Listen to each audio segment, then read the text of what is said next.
Gente, nós começamos falando sobre reconhecer, nós falamos sobre João, e eu queria só dar um contexto, porque eu vou dar realmente continuidade à pregação, amém? Eu falei para vocês que li o texto de Apocalipse 1, que fala quando João teve aquela visão na ilha de Patmos, onde ele viu o Senhor glorificado, e Jesus veio até ele. Amém? Jesus veio, ele viu a glória de Deus, o poder, o esplendor e a majestade. E Jesus veio até ele. Ele fala que quando ele viu tudo aquilo, ele caiu como morto, com a sensação de que eu sou totalmente indigno e eu mereço morrer diante dessa justiça, dessa beleza, dessa santidade, dessa majestade. Só que Jesus veio até ele e enquanto ele estava caído no chão, como morto, como ele mesmo diz, Jesus disse: não tenha medo. Eu sou o primeiro e o último, o princípio e o fim. Ele fala: eu estive morto, mas agora estou vivo e vivo para sempre. Eu tenho as chaves da morte e do inferno. Amém? Ele viu a glória e Jesus explicou para ele a graça. Ele já sabia, Jesus já havia morrido.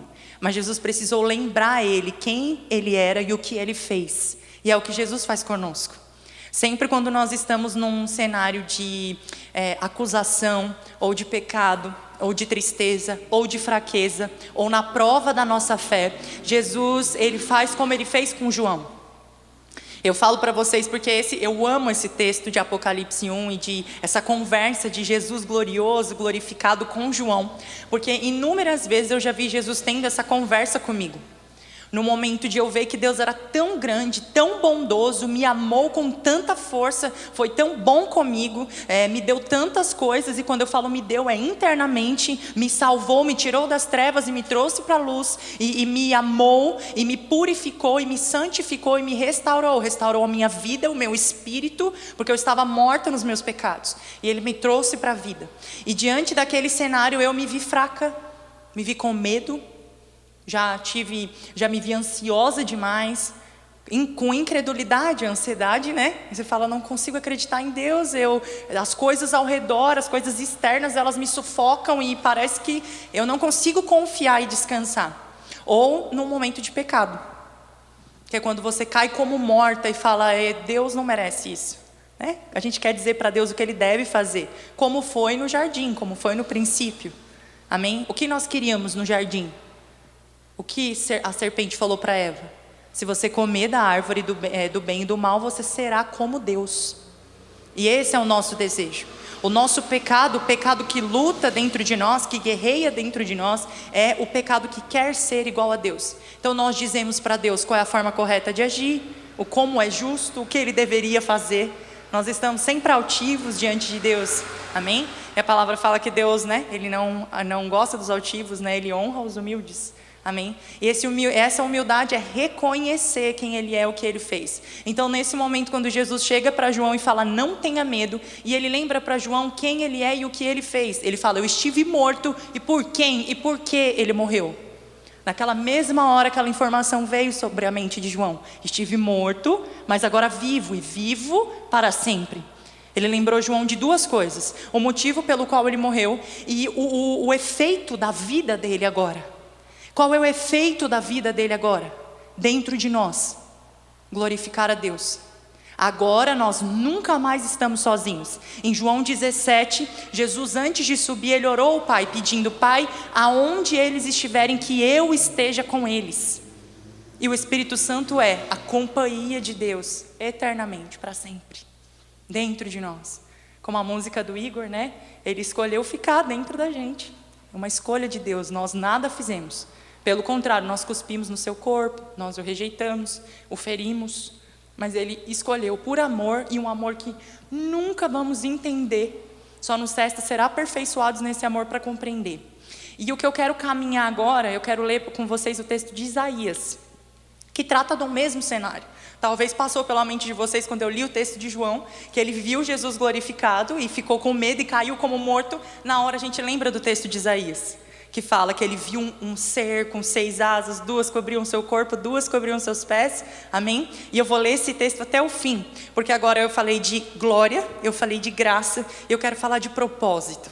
O efeito de nós reconhecermos quem Deus é, o que Ele fez, e agora nós vamos nos reconhecer no meio disso. Como o Igor falou, é um texto intimista, sim, porque nós nos reconhecemos. Eu gosto muito de uma música do Ministério Zoe que diz assim: quando eu olhei nos olhos do leão, eu me vi. Porque quando nós olhamos para Deus e nós permitimos que Deus olhe para nós com aqueles olhos com chamas de fogo, nós conseguimos reconhecer quem somos. E não reconhecemos só o ser pecador e caído, mas reconhecemos também o ser regenerado, que agora foi salvo, foi encontrado e tem um propósito e uma identidade.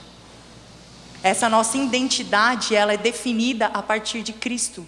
Nós reconhecemos que temos um Criador, que temos um Salvador, que temos um intermediador e que temos um Pai. E o filho faz aquilo que vê o pai fazer. E o filho, ele não se define pelas coisas desse mundo. Ele é definido por aquele que o criou. Traduzindo na forma mais simples do mundo, encontramos o nosso manual. Quando conhecemos o Senhor, quando conhecemos a Cristo, nós descobrimos de onde viemos, para que existimos e para onde vamos. E isso é libertador, porque o mundo lá fora é tudo que eles querem saber. Eles gastam suas vidas e buscando algo que eles não sabem, tentando explicar de onde veio. E é teoria de Big Bang, e é teoria de tudo, e ninguém consegue explicar. Um órfão, ele passa a sua vida toda inconformado, procurando seu pai e sua mãe biológico, porque ele precisa saber de onde ele veio. É uma consciência, é um desejo, a palavra fala em Eclesiastes, que Deus colocou em nós um anseio pela eternidade. E aí em João ele diz: a eternidade é esta, conheçam a Deus e a Jesus Cristo seu Filho. Existe um anseio dentro de nós que clama por Deus, e as pessoas do mundo não sabem. Nós, antes de conhecermos ao Senhor, não sabíamos que esse anseio era o Senhor.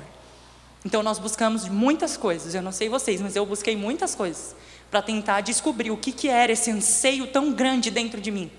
E esse anseio clamava uma única coisa: Abba, Pai.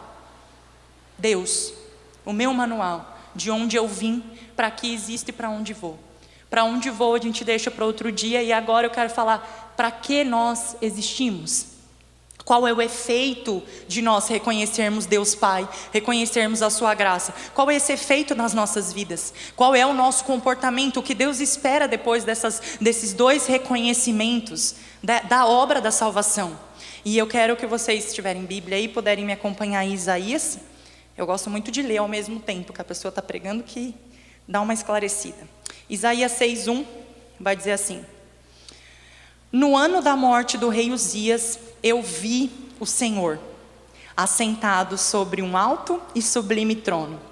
As abas de suas vestes enchiam o templo. Serafins estavam por cima dele. Cada um tinha 6 asas, com 2 cobriam o rosto, com 2 cobriam os pés, e com 2 voavam.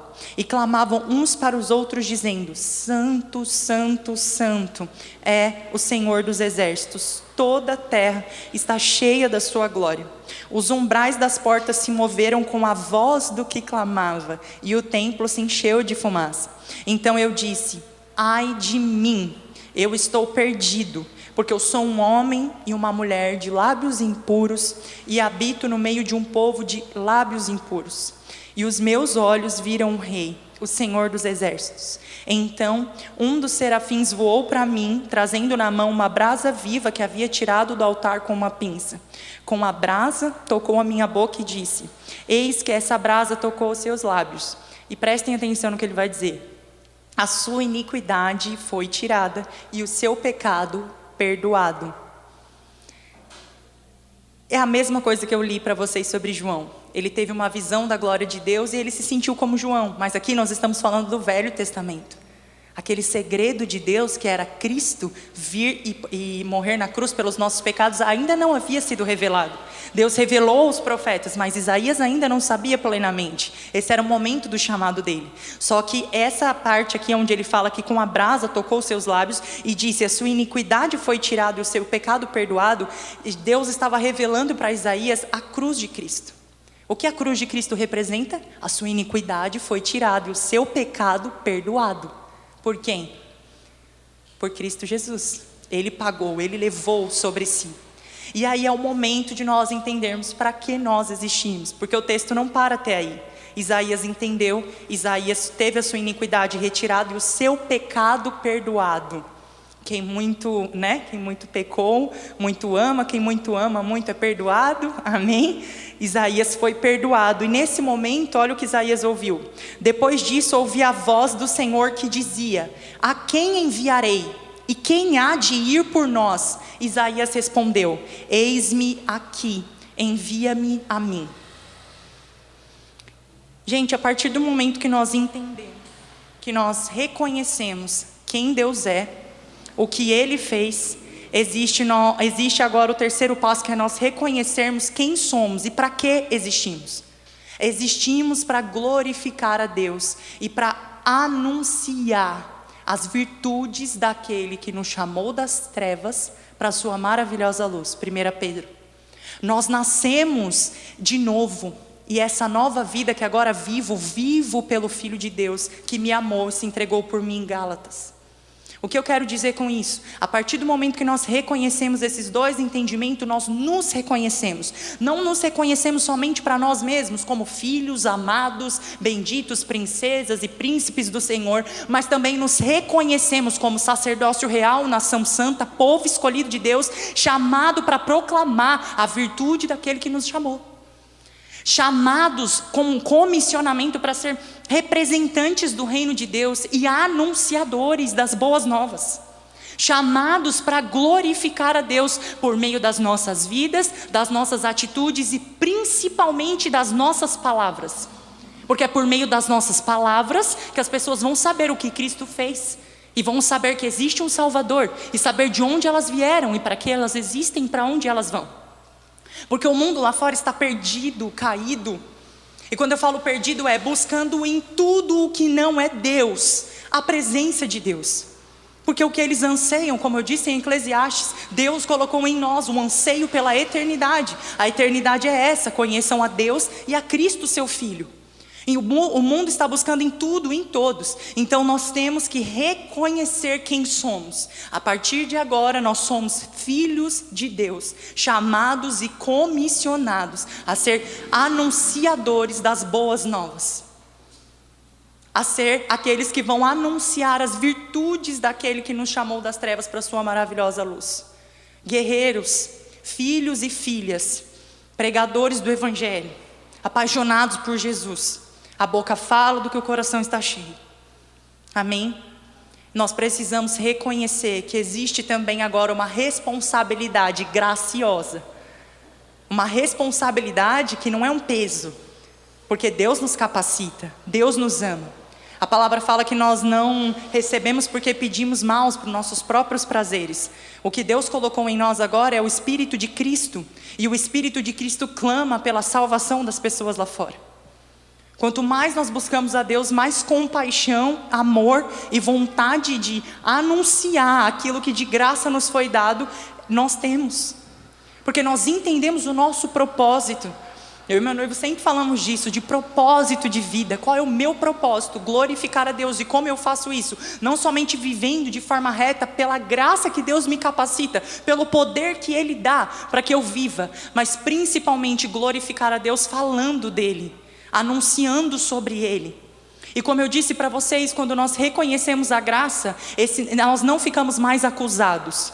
Hoje as pessoas deixam de pregar o Evangelho porque elas se sentem indignas, acusadas. Reconhecimento do Deus Pai sem o reconhecimento da graça.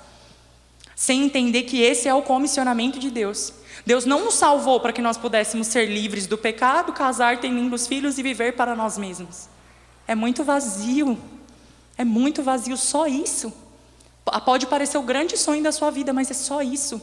O propósito de Deus nos enche de vida. Ele é muito maior do que nós mesmos. Saber que a nossa vida tem relevância, que nós estamos produzindo salvação. E não estou falando só salvação dessa vida terrena, para a pessoa ter paz, para a pessoa ter amor, para a pessoa ter vida verdadeira. Mas é também uma paz que excede a eternidade, que vai levar a pessoa, tirar a pessoa das trevas e trazê-la para a luz. Tirar a pessoa do inferno e levá-la para o céu. A palavra fala em Tiago: grande é a recompensa. E não é uma recompensa dinheiro, não é uma recompensa visível, é uma recompensa aqui dentro. Deus, a minha vida é relevante. Deus, eu estou produzindo para o Senhor outros filhos e filhas, eu estou anunciando as boas novas, e os meus irmãos estão em te encontrando, outras pessoas estão recebendo a salvação das suas almas. Que grande recompensa! Essa é a maior recompensa que nós poderíamos ter. Sabe por quê? É a vontade de Deus. Se você pergunta para Deus, a palavra fala, vocês não recebem porque pedem mal para os seus próprios prazeres. Porque quando você pede só para você mesmo, o mundo e a salvação e o que Cristo fez, girou ao seu redor. Mas não é isso. A vontade de Deus, sabe o que é? A nossa vida ser relevante. Glorificar a Deus, sabe o que é? A nossa vida impactar e glorificar a Deus para os outros. O objetivo do Evangelho é comunitário, é família. Um só não, dois ou mais estão.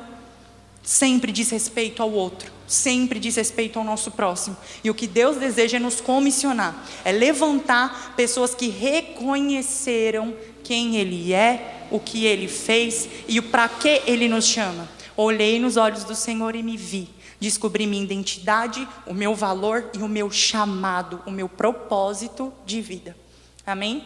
É aqui que eu concluo a mensagem sobre nós nos reconhecermos. Eu espero que fale muito ao coração de vocês e todos aqueles que serão impactados por essa mensagem. Amém? Deus abençoe, que vocês reconheçam quem Deus é, o que Ele fez e o que Ele fez em nós e o para que Ele fez, para que nós possamos viver para a glória de Deus. Amém. É isso, gente.